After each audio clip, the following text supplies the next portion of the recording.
Hi everyone, কেমন আছো তোমরা সবাই? তো প্রথমে বলি, শরীরটা অনেক খারাপ ছিল, তারপরেও ভিডিওটা করে নিলাম। আজকে ইন্টারভিউ ছিল, ইন্টারভিউ দেওয়ার জন্য সকাল সকাল দুজনে উঠে পড়েছি, উঠে রেডি হয়ে নিয়েছি। তো ওর একটু দেরিতে অফিস, তারপরে রাস্তায় দেখা হয় সালমা আপুর সাথে, আমাদের কলিগ অফিসে। তো তার সাথে দুজনে একসাথে যাচ্ছিলাম। তো চলে আসলাম অফিসে। অফিসে আস্তে আস্তে সরাসরি ইন্টারভিউয়ের জন্য পাঠিয়ে দিল ক্যান্টিনে, ক্যান্টিনে ইন্টারভিউটা নেওয়া হয় আর কি। এইখানে একটা জিনিস ভালো, যে ক্যান্টিনটা অনেক সুন্দর, ছেলেদের এক সাইড, মেয়েদের এক সাইড করা।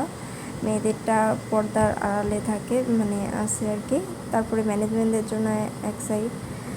অনেক বিরক্ত হচ্ছিলাম যে ইন্টারভিউ নেওয়ার জন্য কেউ আসতেছিল না, একা একা বসে থাকতে বোর লাগতেছিল। তারপরে ইন্টারভিউ দেই, চাকরি কনফার্ম। তারপরে অ্যাপ্রন পরে বসে আছি। তারপরে কারো কোনো খোঁজ খবর নাই। হঠাৎ ভাইয়া এসে বলে যে আমার জয়েনিং ডেট 14 তারিখ। তো কি আর করার, তখন আবার বের হয়ে চলে আসি। তো একটা কথা বলি, যে ফ্রেশের ভেতরে কিন্তু অনেক সুন্দর, রাস্তাটা অনেক ভালো লাগে। কিন্তু সকালে যখন সবাই যায়, অনেক ভিড় থাকে, মানুষ, রাস্তায় অত গাড়ি ঘোড়া না থাকলেও মানুষেরই ভিড় বেশি থাকে সকালে। আর যখন অফিসগুলো ছুটি হয় তখন তো এই কোম্পানিতে গিয়েছিলাম চাকরির জন্য।